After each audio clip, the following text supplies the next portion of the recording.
Aksi heroik Muzain Arif pertama kali evakuasi anak owner Palu Basah, saksikan detik-detik kecelakaan. Muzain Arif sosok yang pertama kali evakuasi anak dan owner Palu Basah serigala yang tewas di Tol Makassar. Diketahui, kecelakaan tragis terjadi di Jalan Tol Layang Reformasi, Makassar, Rabu, 25 September 2024. Dalam insiden ini menewaskan Hajah Nurjanah dan anaknya, Muhammad Fadlan. Dalam situasi kepanikan dan keprihatinan di lokasi terjadinya kecelakaan tersebut, sosok Muzain Arif jadi sorotan lantaran secara spontan berhenti dan membantu korban kecelakaan untuk diangkut menggunakan mobil minibus Avanza yang digunakan. Salah satu anak usia 7 tahun yang terpental dari mobil naas itu. Mantan Wakil Ketua DPRD Sulsel, Muzain Arif menceritakan situasi saat itu. Mobil kontainer Hino gandengan roda 10DD8937MP berada di sisi kiri. Saat jalan agak menanjak, truk tersebut mengeluarkan asap hitam. Asap itu menghalangi pandangan para pengemudi di belakangnya. "Sopir saya juga sempat kesulitan jarak pandang," kata Muzain.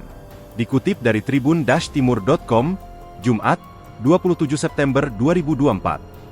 Land Cruiser yang dikemudikan suami Nurjanah, saat itu sedang melaju juga dari sisi kiri, dan kemungkinan tidak melihat ada truk yang sedang berjalan melambat. Insiden pun tak terhindarkan.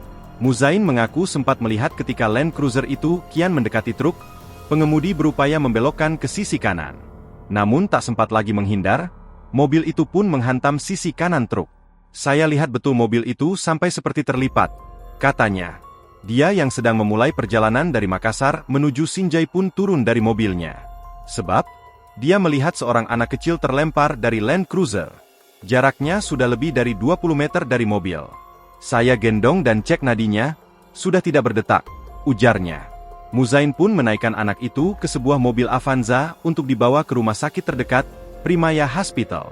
Sedangkan Muzain mengambil alih kemudi dari sopirnya untuk membawa Nurjanah, suami, dan seorang anak perempuan ke rumah sakit yang sama. "Saya menyetir sendiri dengan harapan bisa tiba lebih cepat, kejadiannya betul-betul mencekam," kisahnya. Di Primaya, kondisi Nurjanah diketahui yang paling parah. Dia kemudian juga dinyatakan meninggal dunia. Sedangkan suaminya mendapat perawatan intensif. Download Tribun X sekarang. Menghadirkan lokal menjadi Indonesia.